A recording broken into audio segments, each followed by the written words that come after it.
आज पूरे देश में छोटे से लेके बड़ा डेवलपर्स अफोर्डेबल हाउसेस बनाने के लिए प्रयासरत है।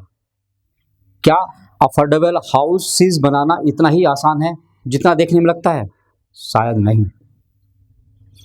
अफोर्डेबल हाउस बनाना आज एक बहुत बड़ा चैलेंज बन गया है। मौजूदा समय में अफोर्डेबल हाउसेस बनाना अपने आप में एक चैलेंज है। आइए जानते हैं 7 ऐसे चैलेंज जो अफोर्डेबल हाउस को अनअफोर्डेबल बना देते हैं। मैं हरिओम त्यागी, आप देख रहे हैं ऑब्जर्वर डॉट। KW ग्रुप और क्लाउड धोबी द्वारा प्रायोजित दुनिया का पहला ऑनलाइन रियल एस्टेट शो में आपका स्वागत है। आज हम सबसे पहले बात करेंगे अफोर्डेबल हाउसेस बनाने में आने वाले चैलेंजेस की। उसके बाद अफोर्डेबल हाउसेस में आने वाले चैलेंजेस के ऊपर चर्चा करेंगे रियल एस्टेट एक्सपर्ट्स के साथ में। इस चर्चा में हमारे साथ होंगे CRC ग्रुप के COO संजीव कथुरिया जी, OLX.com के director and national head Amarendra Shukla ji, इथेरा बिल्डर प्राइवेट लिमिटेड के CEO मनोज मणि चतुर्वेदी जी, और मेरे साथ होंगे मेरे सहयोगी राकेश पुरोहित जी। चलिए बात करते हैं सबसे पहले उन 7 चैलेंजेस की जो अफोर्डेबल हाउसेस को अनअफोर्डेबल बना रहा है। 7 चैलेंजेस जिनकी हम यहाँ पर बात कर रहे हैं वो है अनसोल्ड इन्वेंट्रीज, बिल्डर को फंड की कमी, प्रोजेक्ट का अप्रूवल्स, कोरोना महामारी, ignorance of real estate sector, जमीन की आसमान छूती कीमतें और टेक्नोलॉजी की कमी। चलिए सबसे पहले बात करते हैं अनसोल्ड इन्वेंट्रीज। सबसे बड़ा चैलेंज है आज की तारीख में बिल्डर का अनसोल्ड इन्वेंट्री। पूरे भारतवर्ष में अनसोल्ड इन्वेंट्री बिल्डर के लिए एक सरदर्द बन गई है। 30 शहरों के अंदर लगभग 12,76,000 घर तैयार पड़े हैं जिनको बेचना एक चैलेंज है। डेवलपर जहां पहले से ही कैश करने से जूझ रहा है, वही आज ये अनसोल्ड इन्वेंट्री डेवलपर्स के लिए एक बहुत बड़ी मुसीबत बन गई है और इन अनसोल्ड इन्वेंट्रीज को बेचना सबसे बड़ा चैलेंज है। दूसरा सबसे बड़ा चैलेंज है फंड की कमी। फंड की कमी के कारण बिल्डर के लिए अफोर्डेबल हाउसेस बनाना एक बड़ा चैलेंज बन गया है। मौजूदा समय में बैंक और वित्तीय संस्थानों ने प्राइवेट डेवलपर को ऋण देना लगभग बंद कर दिया है, जिसके कारण विकासकर्ता के पास फंड की कमी आ गई है और डेवलपर्स को इसका कोई उपाय नहीं सूझ रहा है। तीसरा सबसे बड़ा चैलेंज है प्रोजेक्ट का अप्रूवल। प्रोजेक्ट अप्रूवल आज की तारीख में डेवलपर के सामने एक बहुत बड़ा चैलेंज है। विकासकर्ता को प्रोजेक्ट का अप्रूवल कराने के लिए 9 से 1 साल का समय लग जाता है, जिससे प्रोजेक्ट की कॉस्ट बढ़ जाती है। एक प्रोजेक्ट को बनाने के लिए डेवलपर्स को 1 दर्जन से ज़्यादा अप्रूवल लेने पड़ते हैं। यह सरकार की विभिन्न एजेंसी द्वारा दिए जाते हैं, जिसमें जाने अनजाने में काफ़ी समय लगता है और इससे प्रोजेक्ट की कॉस्ट बढ़ जाती है और इस तरह से एक अफोर्डेबल हाउस अनअफोर्डेबल बन जाता है। प्रोजेक्ट अप्रूवल तीसरा सबसे बड़ा चैलेंज है। चौथा सबसे बड़ा चैलेंज है ignorance of real estate sector. Real estate sector की इग्नोरेंस की वजह से आज रियल एस्टेट के अंदर विकास की जो गति होनी चाहिए थी, वो गति रियल एस्टेट सेक्टर को नहीं मिल पाई है। सरकार का रवैया रियल एस्टेट सेक्टर के प्रति हमेशा उदासीन रहा है, जिसकी वजह से रियल एस्टेट की गति धीमी पड़ गई है। अफोर्डेबल हाउस बनाने के लिए सरकार द्वारा प्राइवेट डेवलपर्स को किसी तरह की रियायत या सहायता नहीं दी जाती। इसके अलावा सरकार की विभिन्न एजेंसी द्वारा बिल्डर का नियमों के नाम पर शोषण किया जाता है। आज इस समस्या से निपटना अपने आप में एक बड़ा चैलेंज है। 5वां चैलेंज है आसमान छूती जमीन की कीमतें। आज शहरों के अंदर जमीन की कीमतें आसमान छू रही हैं, जिसने अफोर्डेबल हाउस का सपना चकनाचूर कर दिया है। अफोर्डेबल हाउस बनाने के लिए सस्ती जमीन होना एक पहली शर्त माना जाता है, लेकिन सस्ती जमीन मिलना आज एक बड़ा चैलेंज बन गया है। उच्च भूमि की कीमतें, निर्माण लागत और बढ़ते करों ने डेवलपर्स के लिए किफ़ायती घरों का निर्माण करना नामुमकिन बना दिया है। तो शहरों में बढ़ती ज़मीन की कीमतें एक बड़ा चैलेंज है। छठा सबसे बड़ा चैलेंज है लैक ऑफ टेक्नोलॉजी। टेक्नोलॉजी की कमी के कारण आज अफोर्डेबल हाउस अनअफोर्डेबल बन रहे हैं। यदि हम विदेशों की बात करें तो वहाँ पर एक प्रोजेक्ट को पूरा करने के लिए 1.5 से 3 साल के अंदर कोई भी प्रोजेक्ट पूरा हो जाता है। यदि हम हिंदुस्तान की बात करें तो हिंदुस्तान में वही प्रोजेक्ट 3 से 5 साल में जाकर कंप्लीट होता है। हिंदुस्तान में डेवलपर्स के पास में नई तकनीक की कमी है, जिसकी वजह से प्रोजेक्ट बनने में देरी लगती है और उससे प्रोजेक्ट की कॉस्ट बढ़ जाती है और एक अफोर्डेबल हाउस अनअफोर्डेबल बन जाता है। तो हम कह सकते हैं कि टेक्नोलॉजी कमी भी अपने आप में एक बड़ा चैलेंज है। सातवां सबसे बड़ा चैलेंज, मौजूदा समय में सातवां सबसे बड़ा चैलेंज है कोरोना महामारी। कोरोना महामारी ने पूरे देश की अर्थव्यवस्था को तहस नहस कर दिया। कोरोना महामारी के चलते डेवलपर्स के फ्लैट की मांग घट गई, जिसने डेवलपर के माथे पर शिकन ला दी है। कोरोना महामारी की वजह से प्रोजेक्ट में प्रयोग होने वाली निर्माण सामग्री के दाम बढ़ गए। कोरोना महामारी की वजह से अंडर कंस्ट्रक्शन प्रोजेक्ट की जो डिलीवरी 1 से 1.5 साल आगे खिसक गई है, जिससे पूरे प्रोजेक्ट की कॉस्ट बढ़ जाएगी और अफोर्डेबल हाउस अनअफोर्डेबल हो सकते हैं। कोरोना महामारी आज की तारीख में रियल एस्टेट के सामने सबसे बड़ा है। अभी हमने बताया कि किफ़ायती घरों के निर्माण में डेवलपर्स को किस तरह के चैलेंजेस का सामना करना पड़ रहा है। चलिए अब देखते हैं रियल एस्टेट के दिग्गज क्या कहते हैं अफोर्डेबल हाउसेस के निर्माण में आने वाले चैलेंज के बारे में। किंतु इससे पहले लेते हैं एक ब्रेक। कहीं मत जाइएगा, हम जल्दी लौटेंगे रियल एस्टेट की सबसे बड़ी बहस को लेकर। देखते रहिए ऑब्जर्वर। जिस तरह अच्छे और पौष्टिक खाने का महत्व हम सब जानते हैं, दूसरी सबसे आवश्यक और करीबी चीज है हमारे कपड़े। अब इंतजार की घड़ियां खत्म। कोविड से सुरक्षा के बीच में अब आपके घर के दरवाजे तक सबसे स्वच्छ और गुणवत्ता से भरपूर आपके अपने कपड़े। इंडिया में पहली बार क्लाउड धोबी ने आपके कीमती समय और सुरक्षा दोनों का ध्यान रखा। अपने कपड़ों की सबसे हाईटेक और सैनिटाइज्ड लॉन्ड्री और ड्राई क्लीनिंग के लिए अभी कॉल कीजिए। आपकी अपनी सोसाइटी में जल्द ही। नमस्कार, मैं हूं हरिओम त्यागी। आप देख रहे हैं रियल एस्टेट शो। आज हम चर्चा करेंगे हाउसिंग फॉर ऑल, जिसमें अफोर्डेबल हाउसिंग के ऊपर हम लोग विशेष फोकस रखेंगे। तो मेरे साथ हमारे मेहमान जुड़ चुके हैं। मैं अपने सभी मेहमानों का स्वागत करता हूं। मनोज चतुर्वेदी जी जुड़े हुए हैं हमारे साथ में लखनऊ से, इथेरा बिल्डर डेवलपर प्राइवेट लिमिटेड के सीईओ हैं। हमारे साथ जुड़े हुए हैं सीआरसी ग्रुप के सीईओ संजीव कथुरिया जी। संजीव कथुरिया जी, आपका बहुत बहुत स्वागत है। मैं नमस्कार जी, नमस्कार। मेरे साथ जुड़े हुए हैं हमारे मेहमान अमरेंद्र शुक्ला जी। अमरेंद्र शुक्ला जी OLX.com के इंडिया डायरेक्टर हैं और सेल्स हेड हैं। हमारे साथ हैं हमारे सहयोगी राकेश पुरोहित। राकेश पुरोहित जी रियल एस्टेट एक्सपर्ट है। राकेश पुरोहित जी, आपका बहुत बहुत स्वागत है इस प्रोग्राम में। सबसे पहले हम लोग बात करेंगे affordable housing challenges and opportunity.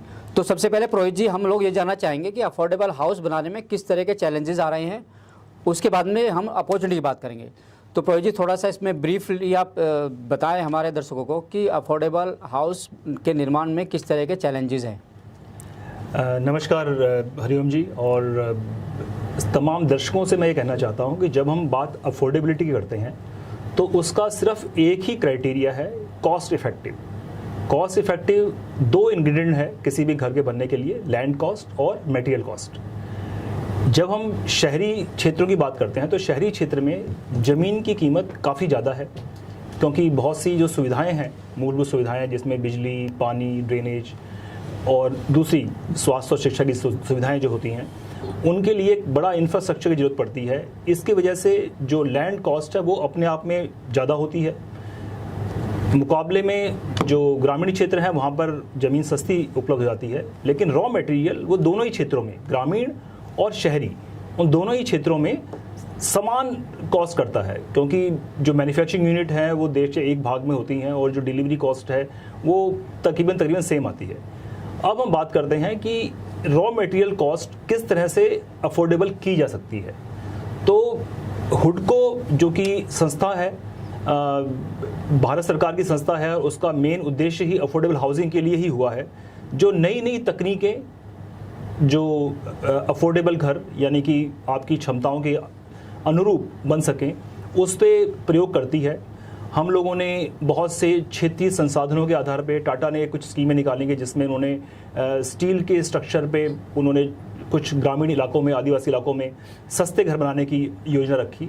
लेकिन रह करके जो शहरी क्षेत्र है उसमें चैलेंज बढ़ जाता है, क्योंकि रॉ मटेरियल जो शहरों में इस्तेमाल होता है, क्योंकि ज़मीन महंगी होती है, इसके लिए हाई राइज बिल्डिंग बनानी पड़ती है, लो राइज पे काम नहीं चल सकता।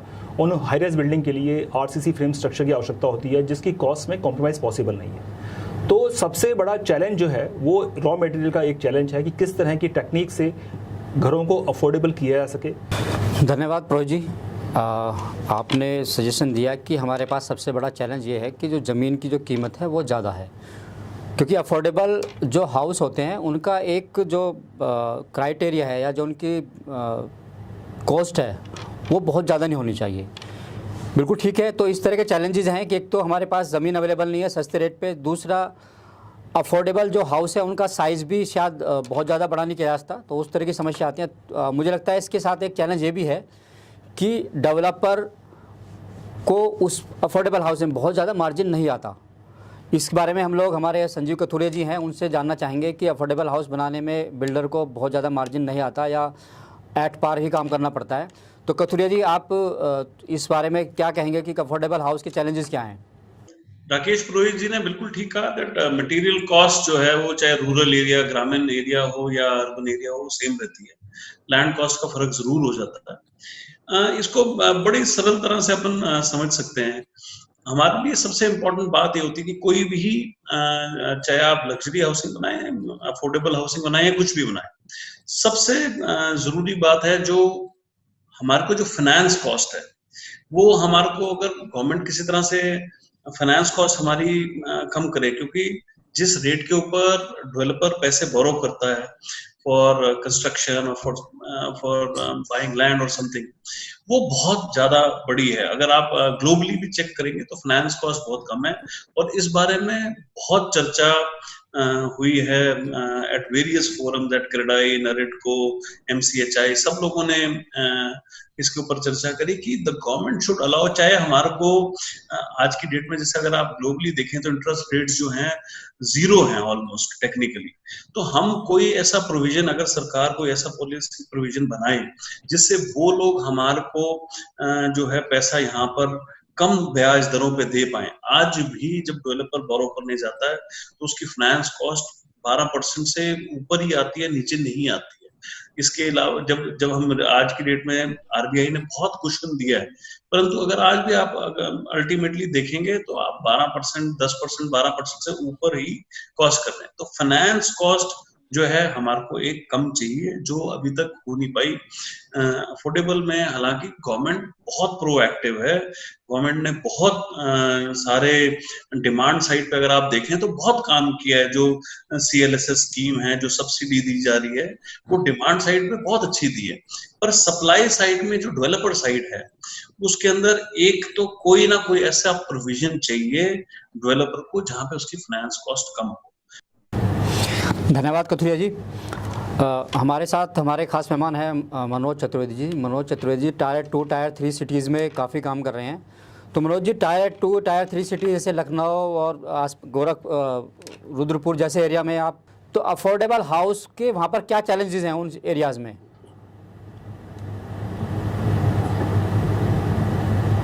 त्यागी जी, पहले तो सबको नमस्कार। मैं लखनऊ में कर रहा हूं और अफोर्डेबल पे ही ज़्यादा वर्क कर रहा हूं। इसमें चैलेंजेस जो हैं वो बेसिक वही हैं जो अभी संजीव जी बता रहे थे कि गवर्नमेंट जो है जो सपोर्ट दे ही रही है, या तो वो लोन में सपोर्ट दे रही है कि आपको प्रधानमंत्री आवास योजना के अनुरूप दे रही है, लेकिन वो बिल्डर को कोई सपोर्ट दे ही नहीं रही है, बल्कि बिल्डर को तो और परेशान कर रही है कि अगर सपोज करिए आप 100 मकान बनाने जा रहे हैं अफोर्डेबल, तो उन्होंने इतने सारे पैरामीटर बना दिए हैं कि आप रेरा रजिस्ट्रेशन कराना है, आपको ये पैरामीटर्स करने हैं, आपको यहाँ से अप्रूवल लेना है। तो जब इतना बिल्डर सब कुछ करेगा तो अफोर्डेबल रह ही नहीं जाता है। आपका बहुत बहुत धन्यवाद चतुर्वेदी जी। मैं अब आऊँगा अमरेंद्र शुक्ला जी के पास में। शुक्ला जी, आप ये बताइए कि किस तरह की टेक्नोलॉजी यूज़ करके अफोर्डेबल की जो कॉस्ट है वो कटिंग की जा सकती है? कोई ऐसा तरीका है क्या अभी? बिल्कुल सर, ऐसे बहुत सारे तरीके हैं। जैसे कटोरिया साहब अभी कह रहे थे कि अगर हम वेस्टर्न कंट्रीज की बात करें या सेंट्रल एशिया की बात करें तो वहां पे हाई राइज बिल्डिंग्स 18वें फ्लोर से लेके 30 फ्लोर तक की बिल्डिंग्स 9 महीने से 12 महीने के अंदर कंप्लीट करी जाती है। सो इस दिशा में 2-3 इनिशिएटिव्स हैं जो रियल एस्टेट की एपेक्स बॉडीज को भी लेना चाहिए। जैसे नई नई टेक्नोलॉजीज को इनहेरिट करना वेस्टर्न कंट्रीज से या सेंट्रल एशिया की कंट्रीज से, ये किया जा सकता है जिसमें कंस्ट्रक्शन स्पीडी हो जाए। अफोर्डेबल अनअफोर्डेबल तब बन जाता है जब आपका सेल्स साइकिल और कंस्ट्रक्शन साइकिल मैच नहीं करता है। सो जब भी डेवलपर कोई नया प्रोजेक्ट लॉन्च करता है तो उसकी कोशिश ये रहती है कि जमीन पे फावड़ा तब चले जब 60% यूनिट उसकी बिक जाए। तो 60% यूनिट बिक जाती है एक्स प्राइस पे, कंस्ट्रक्शन होता है 24 महीने से 36 महीने 48 महीने में, और प्राइसिंग X+1 X+2 कंस्ट्रक्शन की बढ़ती जाती है। इसी वजह से डेवलपर्स डिफॉल्ट करते हैं और डेवलपर्स डिले करते हैं और प्राइसेस लॉन्च स्टेज और अफोर्डेबल अनअफोर्डेबल के बीच का गैप बढ़ता जाता है। तो ये टेक्नोलॉजीज इनहेरिट करी जा सकती हैं। प्लस गवर्नमेंट भी, जैसा कटोरिया साहब या मनोज जी ने कहा, गवर्नमेंट भी इनिशिएटिव्स लेके पब्लिक प्राइवेट पार्टनरशिप में जमीन का अधिग्रहण करके दे सकती है डेवलपर्स को, जिससे डेवलपर्स के ऊपर में जमीन की कॉस्ट और कंस्ट्रक्शन की कॉस्ट दोनों की मारना पड़े। वो इन दोनों में से एक ही कॉस्ट पे काम करें, जिससे उनके लिए भी सुविधा होगी अफोर्डेबल बनाने में। धन्यवाद अमरेंद्र जी। कथुरी, अभी आप बता रहे थे कि कॉस्टिंग हमारी काफ़ी होती है इसमें और हमें सस्ता लोन नहीं मिल पा रहा है डेवलपर को कंस्ट्रक्शन के लिए या प्रोजेक्ट लोन। इसके अलावा आपने एक चीज़ और बताई कि यदि हमें बाहर की कंपनियों से या दूसरे देशों से अगर सस्ता लोन अवेलेबल है वहाँ पर उनसे मिल जाए तो शायद कुछ ये और अच्छा फ़ायदेमंद हो सकता है अफोर्डेबल हाउसिंग के लिए। मेरा जैसे अभी हम लोग पीछे खबरें आ रही हैं कि अफोर्डेबल हाउसिंग के अंदर और रेंटिंग हाउसिंग के अंदर गवर्नमेंट 100% FDI करने जा रही है, तो उसका कुछ फ़ायदा होगा इसमें? बहुत जबरदस्त फायदा होगा और बहुत ही अच्छी ये एक पॉलिसी फ्रेमवर्क बना है जो रेंटल हाउसिंग का है। इसको गवर्नमेंट को अब ये पॉलिसी तो बन गई, पर इसको इम्प्लीमेंट कराना जो है वो मोस्ट इम्पोर्टेंट है, क्योंकि हम लोग प्रोविजंस बहुत बनाते हैं, लॉज बहुत बनते हैं, पर हमारी एग्जीक्यूशन में समय ज्यादा लग जाता है। तो जैसे गवर्नमेंट ने एक स्वामी फंड बनाया 25,000 करोड़ रुपए का, पर अभी तक अगर हम देखें तो उसमें से जो है 10% भी डिसबर्स नहीं हो पाया। तो वो क्या है कि पॉलिसी इतनी अच्छी है, इतनी शानदार है ये रेंटल हाउसिंग की, अगर ये इसमें FDI आ जाए और हम ये सब काम कर पाएंगे तो मुझे लगता है ये तो एक गेम चेंजर हो जाएगा रियल एस्टेट इंडस्ट्री के लिए। धन्यवाद सर। हाँ पुरोहित जी, अभी कथुरिया साहब ने एक बात कही कि देश के अंदर हाउसिंग फॉर ऑल या अफोर्डेबल हाउसिंग का जो कॉन्सेप्ट है उसकी प्रॉपर तरीके से जागरूकता नहीं आई है लोगों के अंदर। अभी भी बहुत बड़ा हिस्सा ऐसा है देश के अंदर जिनको अफोर्डेबल हाउस क्या है, प्रधानमंत्री आवास योजना क्या है, हाउसिंग फॉर ऑल कॉन्सेप्ट क्या है, उसके बारे में जानकारी नहीं है। जबकि हमारे केंद्र सरकार है वो दावा कर रही है या प्रतिबद्ध है कि 2022 तक हर हिंदुस्तानी के सर पे छत हो। तो ये कैसे, कथुरिया जी का जो ये कथन है कि इसकी जागरूकता नहीं है, कैसे इसको आगे बढ़ा सकते हैं, कैसे जागरूकता कर सकते हैं, किस तरह से सरकार और प्राइवेट प्लेयर या डेवलपर मिलकर इसको आगे बढ़ा सकते हैं, उस पर थोड़ा सा अपना नज़रिया दीजिए प्लीज़ आप। देखिए, मेरे ख्याल से जितना मैं as a student of urban planning या फिर मैं डेवलपमेंट के जो मेरा एक्सपीरियंस रहा है उससे समझता हूँ, तो मैं थोड़ा सा डिफ़र करना चाहूँगा कथुरिया जी की जो भी इन्होंने जो बात बताई है। सबसे पहले तो जो बिज़नेस मॉडल है हम लोगों का अफोर्डेबल को लेकर के, वही हमने गलत चुन लिया। हम अब ऐसी राह पकड़ ली है कि मुझे लगता नहीं है कि आने वाले आप 2 साल की बात कर रहे हैं, ये 20 या शायद 100 साल तक भी इस मॉडल पे काम नहीं हो सकता। उसकी वजह बताऊं क्या? सबसे पहले जब 1961 में DDA फॉर्मेशन हुई थी, दिल्ली डेवलपमेंट अथॉरिटी, वो हिंदुस्तान की पहली डेवलपमेंट अथॉरिटी थी, जिसका मकसद ये था कि लोगों को अफोर्डेबल घर दिया जा सके, जिससे जो डेवलपर थे, जो प्राइवेट डेवलपर थे, दिल्ली में पूरी तरह से सब काबिज हो चुके थे, DLF वगैरह और तमाम एजेंसियां यहाँ थी, फिर उन्हें मजबूरी में दिल्ली के बाहर जाना पड़ा, वो आम नागरिकों को घर प्रदान कर सकें। और DDA के या दूसरी जो डेवलपमेंट अथॉरिटी थे, उनके प्राइस इतने कम हुआ करते थे कि उसमें प्रॉपर्टी खरीदना या नंबर आना भी लॉटरी की तरह हुआ करता था, कि जिनका घर लग गया है तो अचानक ही उस प्रॉपर्टी की वैल्यू बहुत बढ़ जाएगी। किसी वजह से, न जाने वो कौन सी पॉलिसी रही या कैसे इसको हम लोग समझें, सब तमाम डेवलपमेंट एजेंसी ने पूरे हिंदुस्तान भर में घर बनाने बंद कर दिए। अब कोई भी डेवलपमेंट एजेंसी अपने प्रोजेक्ट नहीं कर रही है, वो सिर्फ लैंड की एक्विजिशन भी प्राइवेट प्लेयर को छोड़ दी है, कंस्ट्रक्शन प्राइवेट प्लेयर को छोड़ दी है, सब काम प्राइवेट प्लेयर पे है। तो जब लैंड कंट्रोल गवर्नमेंट नहीं कर रही है, कंस्ट्रक्शन कंट्रोल नहीं कर रही है, बस एक रहरा जरूर उन्होंने अच्छा काम किया कि जिसकी वजह से जो घर खरीदार थे उनके ऊपर एक चेक एंड बैलेंस लग सके। मैं बहुत शॉर्ट में बताने की कोशिश कर रहा हूँ। दूसरा, एक जो रेंटल वाली बात है, रेंटल वाली बात ये बड़ा एक मजाक सा हो गया है कि एक रेंटल के लॉ बना के ले आए कि लोग रेंटल प्रॉपर्टी इन्वेस्ट करें और उससे लोगों को घर मिलेंगे। अभी भी पूरे हिंदुस्तान में बहुत सारी प्रॉपर्टियां ऐसी हैं कि लैंडलॉर्ड डर रहा है रेंट में देने से।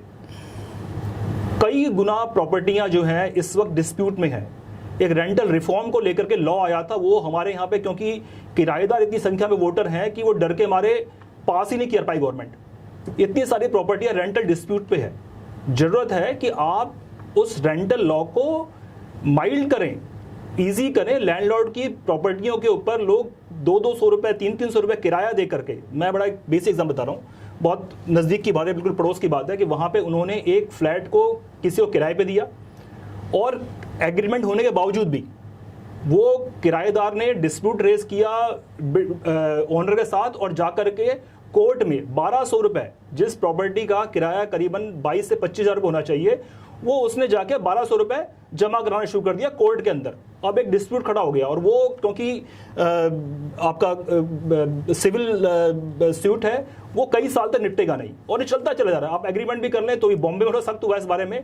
तो एक बहुत बड़ा गिमिक चल रहा है। आप इस तरह से कि लोग ऐसी प्रॉपर्टी इन्वेस्ट करके जो रेंट दिया सके, ये अपने आप में सिर्फ एक क्या कहा जाए खुश होने वाली बात है, ये होगा प्रैक्टिकली नहीं। नया झुंझुना पकड़ा दिया, 2 साल तक बजाएगी और निकलना कुछ नहीं है इसके अंदर, क्योंकि सिस्टम ही वर्केबल नहीं है। या बना के दिखा दे सरकार इसको कि मैं 100 मकान बनाती हूँ और इसमें रेंटल से इनकम आएगी, ये फिजिबल फिजिबल नहीं है। नहीं, बिल्कुल ठीक है आपका राकेश जी। बहुत आपकी बातों में आपका जवाब खुद ही छुपा हुआ है। आप कह रहे हैं कि रेंटल 60 रुपए जो है वो आज भी चल रहा है, और आप ये तो कह रहे हैं कि हाँ ऐसा लॉ बनाओ जिससे जो लैंडलॉर्ड है उसको प्रोटेक्ट करो, और आप ये नहीं कह रहे ये पॉलिसी गलत है। आप कह रहे हो इस पॉलिसी को सब्सटैंशिएट करो। इसके साथ एक मैं अपनी बात कह लेता हूँ और बिल्कुल रिकॉर्ड करें। आप ये कह रहे हैं सर कि ये 20 रुपए 30 रुपए, ये 200 रुपए थे, वो 1200 रुपए जमा करा रहा है क्योंकि वो खाली नहीं करा पा रहा है। आप ये नहीं कह रहे पॉलिसी गलत है, आप ये कह रहे हो पॉलिसी तो ठीक है, परंतु हमारे पास लैंडलॉर्ड के पास इतनी प्रोटेक्शन होनी चाहिए, उसका लॉ इतना सिंपल होना चाहिए कि अगर उसको घर खाली कराना है तो उसको तकलीफ नहीं हो। तो लॉ में गलती नहीं है। आप ये कह रहे हो कि इसको जो है ना, इसके साथ आप जो रेंटल लॉ है जो आज तक पास नहीं हुआ उसको पास करो, ये आप कहना चाह रहे हो। दूसरी इस पे नहीं कहना चाह रहे, इसको लेट मी क्लियर, आप सब एडिट कर देना। ऐसा बिल्कुल नहीं कहना चाह रहा। क्या कहना चाह रहे हैं? जो रेंटल सिचुएशन है जो हाउसिंग को लेके जुड़ी हुई है, वो एड्रेस ही गलत कर रहे हैं। शायद आपने पता नहीं, हो सकता है कि आप किसी और एग्जांपल के ऊपर इसको फोकस करना चाह रहे हैं। नंबर 1, जो भी रेंटल लॉ है हमारे देश में, उसके अच्छे इम्प्लीमेंटेशन की वजह से प्रॉब्लम हो रखी है, क्योंकि वो लॉ बहुत अच्छा इम्प्लीमेंट हो रखा है, उसकी दिक्कत है ये। तो आप कह रहे हो नहीं है सर अपन अच्छे, राकेश भाई हम अच्छे बुरे की बात नहीं कर रहे। टेनेंट को इतना सिक्योर कर दिया है राकेश जी, हम अच्छे निकाल सकता नहीं है, वो बहुत अच्छे इम्प्लीमेंट हो रखा है। अच्छे बुरे की बात ही नहीं कर रहे कि अच्छे से कर रहे हैं या बुरे से कर रहे हैं। आपने कहा कि इम्प्लीमेंट अच्छा नहीं हो रहा, इम्प्लीमेंट बहुत अच्छा हो रहा है, यही दिक्कत है। मैं तो, आप मेरी बात शायद ध्यान से सुने तो आपको जवाब आपकी बातों में बहुत ध्यान से सुनिए आपकी बात, आपने मेरी बात ध्यान से नहीं सुनी। हो सकता है ऐसा भी होगा। बात यह है कि आप ये कह रहे हैं कि जो रेंटल लॉ है जिस भी फॉर्म एंड शेप में है वो ऐसे अमेंड होना चाहिए कि लैंडलॉर्ड प्रोटेक्टेड हो, यही तो कहना चाह रहे होंगे आप जी। मैं भी ये कह रहा हूँ जो आप कह रहे हैं कि जो रेंटल लॉ है वो इस तरह से अमेंड हो कि लैंडलॉर्ड को या एफडीआई जो आए उसके पैसे प्रोटेक्टेड हो, यही तो कहना चाहते हैं हम, और तो कुछ नहीं कहना चाहते। पर पॉलिसी अच्छी है ये हम मानते हैं, परंतु वो पॉलिसी इसलिए ठीक नहीं है क्योंकि हमारे जो लॉ है उसमें कुछ अमेंडमेंट की जरूरत है। तो अपन ये बात करें कि यार गवर्नमेंट को अमेंडमेंट करनी चाहिए इन पॉलिसी। ये जो प्राइवेटाइजेशन की बात है, डीडीए में हमने भी लॉटरी में घर भरे थे और नहीं निकले हमारे, मेरे को आज भी याद है, और कई बार बात यह है कि अब हम इस वक्त इस फोरम के ऊपर इतनी चर्चा नहीं कर सकते, पर मैं इसको शॉर्ट में आपको बताता हूं। पूरी दुनिया के अंदर privatization is the only model that runs, and not in housing और real estate. Privatization is a model which is a global truth. आप धीरे धीरे धीरे आप देखिए सब चीजें आपको प्राइवेटाइज करनी पड़ेंगी। अब वो अथॉरिटी क्यों नहीं बना रही और हम प्राइवेट क्यों बना रहे हैं, राकेश जी? वही गलत। एक मिनट सर, मैं इस पे बात कह दूं अपनी, तो आपको इस बात के पीछे लेना, बेशक इसके बाद मनोज से बात ले लेना। सॉरी टू से, दुनिया में किसी भी इकोनॉमी चले जाइए आप, जहां पे इकोनॉमिक डेवलपमेंट हुआ है वहां बिना सब्सिडाइज के नहीं हुआ है। आप भी सब्सिडी मांगने की बात कर रहे हैं। प्राइवेटाइजेशन जब आप बात करते हैं तो सब्सिडियां जीरो होती हैं वहां पर। आज भी एग्रीकल्चर सेक्टर में अमेरिका सबसे ज्यादा सब्सिडी देने वाला देश है, और बहुत सी बातें हैं। आप पूरी तरह से प्राइवेटाइज करके सिस्टम को सपोर्ट करने की बात को एक तरफा नहीं कह सकते। जहां तक सवाल इकोनॉमी की, वर्ल्ड इकोनॉमी की बात है, वर्ल्ड सिस्टम की बढ़िया बात कर रहे हैं। अब आप उम्मीद करेंगे लोगों ने वर्ल्ड सिस्टम देखा होगा, उस पर और भी लोग लिखते होंगे। तो जो इकोनॉमी और पुअर सेक्शन की बात कर रहे हैं, वहां पे प्रोटेक्टिव एनवायरनमेंट चाहिए ही चाहिए। आप उसे प्राइवेट सेक्टर के हवाले कर रहे हैं, यही तो मर रहा है इंसान। जब कोऑपरेटिव सोसाइटी को बनाना आपने सपोर्ट करना बंद कर दिया, डीडीए और बाकी अथॉरिटी ने अपने काम करने बंद कर दिए, तभी तो अफोर्डेबिलिटी जीरो हो गई है, तभी तो हम इस स्थिति में आ गए। वरना पहले तो अफोर्डेबल हाउसेज ही बनते थे सारे। क्या सबको घर मिलता था तब? जी मनोज जी, मैं आपकी बात पे आ जाऊंगा। ये आप बेशक लगता है कि किसी खास तरह की फ्रंट का या गवर्नमेंट का सपोर्ट में चाह रहे हैं, ऐसा ना करें। बहुत कम। मैं किसी गवर्नमेंट का, मेरे को कोई पॉलिटिकल कोई मोटिव नहीं है। राजा तो कभी सब लोग नहीं थे ना, आपके भी परिवार में लोग राजा नहीं थे, मेरे राजा नहीं थे, लेकिन हम लोग पिछले जमाने में चंद्रगुप्त मौर्य की बात तो करते ही है ना। जो राइट चीज है उसे कल्पना करेंगे ना। आपने क्या सवाल उठा दिया? बात है राकेश जी, हमारे को बेसिकली डिबेट आप फैक्ट की बजाय आप सिर्फ नोशन ले जा रहे, मत करिए। हम सिर्फ सॉल्यूशंस की बात करें सर, हम ये ना क्रिटिसाइज करें कि ये पॉलिसीज गलत है। आप सॉल्यूशन नहीं बता रहे, आप कह रहे हैं कि ये रिकॉर्डिंग आप रिकॉर्डिंग सुन लीजिएगा सर, रिकॉर्डिंग सुनिएगा। आप क्या कुछ कहना चाह रहे थे, बताइए आप प्लीज। अच्छा, मैं ये कहना चाह रहा था, मैंने शुक्ला जी की भी बात सुना और संजीव जी की भी सुना। संजीव जी बहुत प्रैक्टिकली बात कर रहे हैं और पुरोहित जी तो खैर करीब चल रहे हैं। जो ये रेंटल ऑप्शन है ना, ये अफोर्डेबिलिटी को किल कर ही नहीं सकता है, क्योंकि रेंटल जो है ये बिजनेस मॉड्यूल को होता है, ना कि अफोर्डेबल हाउसिंग की भी एप्लीकेबल होता है। अफोर्डेबल हाउसिंग फॉर इंडिविजुअल होना चाहिए। बिल्कुल ठीक है। अमरेंद्र शुक्ला जी, आप इस पे थोड़ा सा जो चैलेंजेस हैं, इसके बाद हम लोग अपॉर्चुनिटी में बात करेंगे। आप जल्दी से अपने बताइए कि इसमें और क्या चैलेंजेस हैं आपके हिसाब से, टेक्निकली क्या चैलेंजेस आ सकते हैं इसमें, और कैसे इसको समाधान है? सबसे बड़ा चैलेंज सर, जो मनोज जी ने भी कहा और कटोरिया साहब ने भी कहा, कि एक तो सिंगल विंडो क्लियरेंस होना चाहिए। आज की डेट में जितने भी अप्रूवल्स हैं, हमारी अप्रोच जो है वो बॉटम्स अप अप्रोच है, कि आप पॉल्यूशन से अलग एनओसी लाइए, फायर से अलग एनओसी लाइए, एनजीटी से अलग एनओसी लाइए, जब सारा इकट्ठा हो जाए तो रेरा में डालिए। जबकि हमें टॉप डाउन अप्रोच लेना चाहिए कि आपके पास में आपका प्लान है, आपकी डिटेलिंग है, सारे डॉक्यूमेंट्स हैं, आप रेरा के प्लेटफॉर्म पे डालिए, एंड वहां से फिर there are check boxes. Pollution ने ओके कर दिया, एनजीटी ने ओके कर दिया, and the final approval should come from RERA. तो टॉप डाउन अप्रोच होना चाहिए कि मैं सारी डिटेल लेके एक जगह डाल देता हूँ और सब्सिक्वेंट डिपार्टमेंट्स उसको अप्रूव करते हुए चले जाते हैं। इससे काफी सारा टाइम और नॉट टू बी कोटेड काफी सारी ब्लैक मनी और ब्राइबरी भी बचती है, right? That is one. Second part, इसमें पब्लिक प्राइवेट पार्टनरशिप की जो हमने बात करी, कि लैंड एक्विजिशन गवर्नमेंट करे, सब्सिडाइज्ड रेट पे डेवलपर्स को दे, या फिर लैंड की जो ओनिंग है, the government should own the land, developers are required to construct only. तो उस केस में भी आपकी कॉस्टिंग थोड़ी सी नीचे आ जाएगी। तीसरा, गवर्नमेंट बॉडीज प्लस डेवलपर्स की एपेक्स बॉडीज, वो क्रेडाई हो, एमसीएचआई हो, नार्डेको हो, हुडको हो, ब्राई हो, ये जितने भी लोग हैं इनको कंसोलिडेट होके एक स्टडी करना चाहिए that what are the effective technologies. जैसे शटरिंग की बात हुई, माई1 टेक्नोलॉजीज की बात हुई, आपने देखा कि पिछले 2 साल के अंदर में एक डेवलपर ने शुरू किया और आज की तारीख में 90% डेवलपर MI1 शटरिंग की काम कर रहे हैं। तो क्या डेवलपर्स की एपेक्स बॉडी इन टेक्नोलॉजीज को बाहर की कंट्रियों से इनहेरिट करके ला सकती है, जिससे कि प्रोजेक्ट्स 9 से 12 महीने में कंप्लीट हो? आई थिंक ये सारे अगर चीजें स्ट्रीमलाइन हो जाती हैं तो वैसे ही अफोर्डेबिलिटी आ जाएगी बाइंग और सेलिंग।